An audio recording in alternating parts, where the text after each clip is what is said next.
ದರ್ಶನ್ ನಟನೆಯ ಹಲವು ಸಿನಿಮಾಗಳು ಅಮೋಘ 100 ದಿನಗಳ ಪ್ರದರ್ಶನಗೊಂಡು ದಾಖಲೆ ಬರೆದಿದೆ. ಥಿಯೇಟರ್ಗಳು ಹೌಸ್ಫುಲ್ ಆಗಿದ್ದೂ ಇದೆ. ಅದರಲ್ಲೂ ದಾಸ ಸಿನಿಮಾ ನೋಡೋದಕ್ಕೆ ಅಥವಾ ಕಾಲ್ ಶೀಟ್ ಕೊಡೋದಕ್ಕೆ ಮಾತ್ರ 70 ದಿನ ಅಂತೆ. ಆದರೆ ಇದೀಗ ಜೈಲು ಸೇರಿ 100 ದಿನ ಕೂಡ ಆಗಿದೆ. ಈಗ ಅಂಧ ಅಭಿಮಾನಿಗಳ ರಿಯಾಕ್ಷನ್ ಏನು, ಆ ಕುರಿತ ಒಂದು ರಿಪೋರ್ಟ್ ಇಲ್ಲಿದೆ ನೋಡಿ.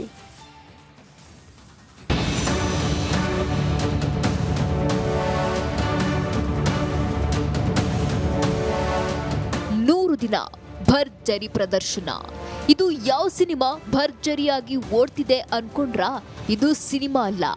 ದರ್ಶನ್ ಜೈಲು ಸೇರಿ 100 ದಿನದ ಮೇಲಾಯ್ತು. ಕೊಲೆ ಕೇಸ್ನಲ್ಲಿ ಕಾಟೇರ ಸೆರೆಮನಿಯಲ್ಲಿ ಮುದ್ದೆ ಮುರಿಯುತ್ತಿದ್ದು 100 ದಿನಗಳೇ ಕಳೆದಿದೆ.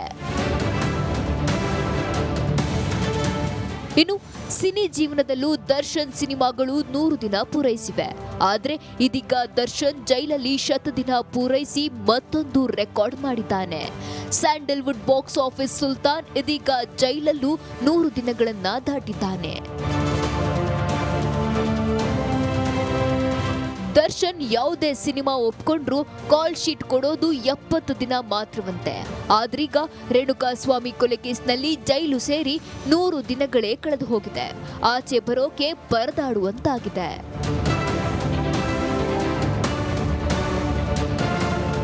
ದರ್ಶನ್ ಮೊದಲ ಬಾರಿ ಜೈಲು ಸೇರಿದ್ದು 2011ರಲ್ಲಿ. ಪತ್ನಿ ವಿಜಯಲಕ್ಷ್ಮಿ ಮೇಲೆ ಹಲ್ಲೆ ಮಾಡಿ ಪರಪ್ಪನ ಅಗ್ರಹಾರ ಸೇರಿದ. ದಾಸ ಆಗ 14 ದಿನ ಜೈಲಲ್ಲಿ ಕಳೆದಿದ್ದ. ಇದೀಗ 100ನೇ ದಿನ ದಾಟಿ ಅಮೋಘ ಪ್ರದರ್ಶನದತ್ತ ಸಾಗ್ತಿದೆ. Crime bureau, republic Kannada. ನಾಗಮಂಗಲದಲ್ಲಿ ಹೊತ್ಕೊಂಡಿದ್ದ ಕೋಮು ಗಲಭೆಯ ಕಿಡಿ ಮಧ್ಯ ಕರ್ನಾಟಕಕ್ಕೂ ಕೂಡ ಅದು ಹಬ್ಬಿ ಬಿಟ್ಟಿದೆ. ದಾವಣಗೆರೆಯಲ್ಲಿ ಗಣೇಶನ ಮೆರವಣಿಗೆ ಮೇಲೆ ಕೆಲ ಕೋಮು ಕೇಡಿಗಳು ಕಲ್ಲು ತೂರಿದ್ದಾರಂತೆ. ಬೆಣ್ಣೆ ನಗರಿಯಲ್ಲಿ ಉದ್ವಿಗ್ನ ಸ್ಥಿತಿ ನಿರ್ಮಾಣಗೊಂಡಿದೆ. ಈ ಕುರಿತ ಒಂದು ರಿಪೋರ್ಟ್ ಇಲ್ಲಿದೆ ನೋಡಿ.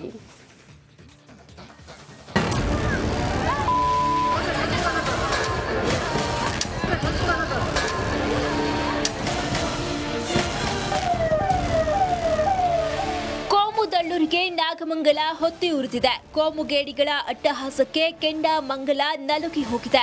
ಇನ್ನು ಬೆಂಕಿ ಮಂಗಲ ಬೂದಿ ಮುಚ್ಚಿದ ಕೆಂಡದಂತಿದೆ. ಹೀಗಿರುವಾಗಲೇ ನಾಗಮಂಗಲದಲ್ಲಿ ಹೊತ್ತಿಕೊಂಡಿದ್ದ ಕೋಮು ಕಿಚ್ಚು ದಾವಣಗೆರೆಗೂ ಹಬ್ಬಿದೆ. ಬೆಣ್ಣೆ ನಗರಿಯ ಶಾಂತಿಯನ್ನ ಕದಡಿದೆ.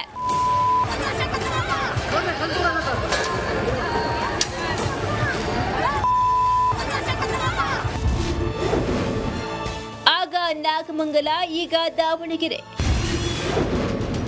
ಗಣೇಶ ವಿಸರ್ಜನೆ ವೇಳೆ ಕಲ್ಲು ತೂರಾಟ.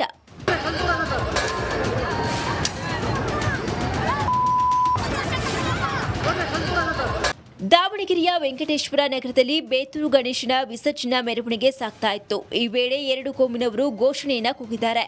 ಇದೇ ಕಾರಣಕ್ಕೆ ಗದ್ದಲ ಶುರುವಾಗಿದೆ. ಈ ವೇಳೆ ಕೆಲ ಕೋಮುಗೇಡಿಗಳು ಗಣೇಶನ ಮೆರವಣಿಗೆಯ ಮೇಲೆ ಕಲ್ಲು ತೂರಿದ್ದಾರೆ.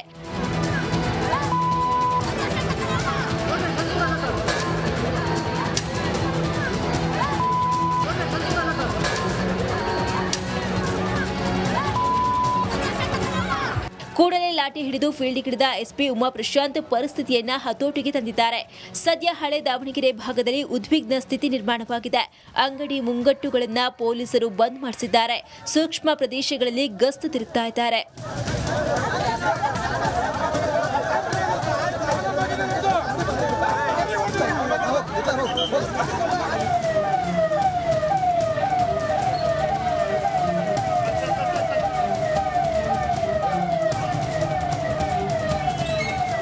ಘರ್ಷಣೆ ಬಳಿಕ ದಾವಣಗೆರೆಯಲ್ಲಿ ಪ್ರಕ್ಷುಬ್ಧ ವಾತಾವರಣವಿರುವ ಕಾರಣ ಪೊಲೀಸ್ ಇಲಾಖೆ 144 ಸೆಕ್ಷನ್ ಜಾರಿ ಮಾಡಲು ಮುಂದಾಗಿದೆ.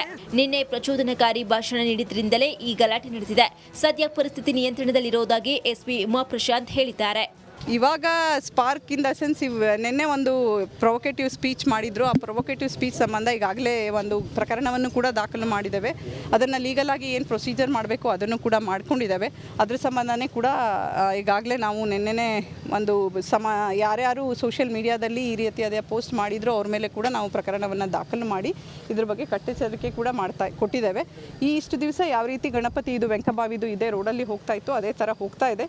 ಇವಾಗ ಯಾರು ತಮ್ಮ ಕಾನೂನನ್ನು ಕೈಗೆ ತಗೊಂಡಿದ್ದಾರೆ ಅಥವಾ ಈ ರೀತಿ ಮಾಡಿದ್ದಾರೆ ಅವ್ರ ಮೇಲೆ ಈಗ ಕಠಿಣವಾದ ಕ್ರಮವನ್ನು ಇಮಿಡಿಯೇಟ್ ಆಗಿ ತಗೊಳ್ತೇವೆ. ಇನ್ನು ಸ್ಥಳಕ್ಕೆ ಪೂರ್ವಪಲ್ಲಿಯ ಐಜಿಪಿ ರಮೇಶ್ ಬೇತೂರು ರೋಡ್ಗೆ ತೆರಳಿ ಪರಿಶೀಲನೆ ನಡೆಸಿದ್ದಾರೆ. ಹಾವೇರಿ, ಶಿವಮೊಗ್ಗ, ಚಿತ್ರದುರ್ಗದಿಂದ ದಾವಣಗೆರೆಗೆ ಹೆಚ್ಚುವರಿ ಪೊಲೀಸ್ ಸಿಬ್ಬಂದಿ ಬಂದಿಳಿದಿದ್ದಾರೆ. ಹಳೆ ದಾವಣಗೆರೆಯ ಸುತ್ತಮುತ್ತ ಗಸ್ತನ್ನ ತಿರುತ್ತಾ ಇದ್ದಾರೆ.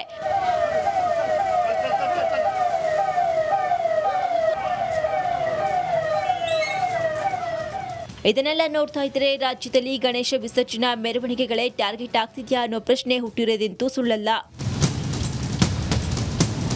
ಕ್ಯಾಮರಾಮನ್ ಶಿವರಾಜ್ ಇಳಗೇರ್ ಜೊತೆ ವಿಠಲ್ ಕ್ಯಾರವಾಡ್, ರಿಪಬ್ಲಿಕ್ ಕನ್ನಡ, ದಾವಣಗೆರೆ.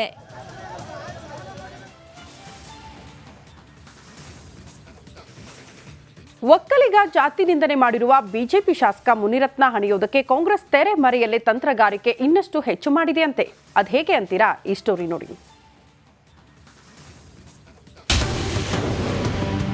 ಶಾಸಕ ಮುನಿರತ್ನ ವಿರುದ್ಧ ಕೈ ಜಾತಿ ಅಸ್ತ್ರ. ಕಾಂಗ್ರೆಸ್ ಒಕ್ಕಲಿಗ ನಾಯಕರ ಮಹತ್ವದ ಸಭೆ. ಗುತ್ತಿಗೆದಾರ ಚೆಲುವರಾಜು ನಿಂದನೆ ಪ್ರಕರಣದಲ್ಲಿ ಜೈಲು ಸೇರಿದ್ದ ಆರ್ಆರ್ ನಗರ ಶಾಸಕ ಮುನಿರತ್ನ ವಿರುದ್ಧ ಕಾಂಗ್ರೆಸ್ ಜಾತಿ ಅಸ್ತ್ರ ಪ್ರಯೋಗ ಮಾಡಲು ಮುಂದಾಗಿದೆ. ಡಿಕೆ ಬ್ರದರ್ ಸೂಚನೆ ಬೆನ್ನಲ್ಲೇ ಕಾಂಗ್ರೆಸ್ ಒಕ್ಕಲಿಗ ನಾಯಕರು ತಡರಾತ್ರಿ ಮಹತ್ವದ ಸಭೆ ಮಾಡಿದ್ದಾರೆ. ನಿನ್ನೆ ತಡರಾತ್ರಿ ಬೆಂಗಳೂರಿನ ಖಾಸಗಿ ಹೋಟೆಲ್ನಲ್ಲಿ ಸಚಿವ ಚಲುವರಾಯಸ್ವಾಮಿ, ಕೃಷ್ಣ ಭೈರೇಗೌಡ ನೇತೃತ್ವದಲ್ಲಿ ಸಭೆಯಾಗಿದ್ದು, ಸಚಿವರಾದ ಕೆ ವೆಂಕಟೇಶ್, ಎಂಸಿ ಸುಧಾಕರ್, ಹಿರಿಯ ನಾಯಕ ಟಿಬಿ ಜಯಚಂದ್ರ, ಶರತ್ ಬಚ್ಚೇಗೌಡ, ಶಿವಲಿಂಗೇಗೌಡ, ಹರೀಶ್ ಗೌಡ, ಮಾಗಡಿ ಶಾಸಕ Balakrishna, Subbareddy, KY Nanjegowda, MLC Anil Kumar, BJP ಶಾಸಕ ಎಸ್ಟಿ ಸೋಮಶೇಖರ್ ಸೇರಿದಂತೆ ಪ್ರಮುಖ ನಾಯಕರು ಸಭೆಯಲ್ಲಿ ಭಾಗಿಯಾಗಿದ್ದರು. ಮುನಿರತ್ನ ವಿರುದ್ಧ ಮುಂದಿನ ರಾಜಕೀಯ ಹೋರಾಟ ಕುರಿತು ಒಕ್ಕಲಿಗ ನಾಯಕರು ಚರ್ಚೆ ಮಾಡಿದ್ದಾರಂತೆ. ಹಳೆ ಮೈಸೂರು ಭಾಗದಲ್ಲಿ ಬಿಜೆಪಿ ಜೆಡಿಎಸ್ಗೆ ಟಕ್ಕರ್ ಕೊಡಲು ಕಾಂಗ್ರೆಸ್ನಲ್ಲಿರುವ ಒಕ್ಕಲಿಗ ನಾಯಕರು ಒಗ್ಗಟ್ಟಾಗಿ ಸಮರ ಸಾರಲು ತಂತ್ರಗಾರಿಕೆ ಮಾಡಿದ್ದಾರಂತೆ. ಇದಿಷ್ಟೇ ಅಲ್ಲದೆ ಪ್ರಕರಣ ಸಂಬಂಧ ಮತ್ತೆ ಸಿಎಂ ಭೇಟಿಯಾಗಿ ಎಸ್ಐಟಿಗೆ ವಹಿಸುವ ಬಗ್ಗೆ ಮನವಿ ಮಾಡಲು ತೀರ್ಮಾನ ಮಾಡಿದ್ದಾರೆ ಎನ್ನಲಾಗಿದೆ. ಒಟ್ಟಾರೆ ಜಾತಿ ನಿಂದನೆ ಆರೋಪದಲ್ಲಿ ಸಿಲುಕಿರುವ ಮುನಿರತ್ನ ಹೆಸರಲ್ಲಿ ಮೈತ್ರಿಕೂಟ ಹಣಿಯಲು ಕಾಂಗ್ರೆಸ್ ನಾಯಕರು ಒಗ್ಗಟ್ಟು ಪ್ರದರ್ಶನ ಮಾಡುವ ತಂತ್ರ ಮಾಡಿದ್ದಾರೆ. Bureau report, republic Kannada.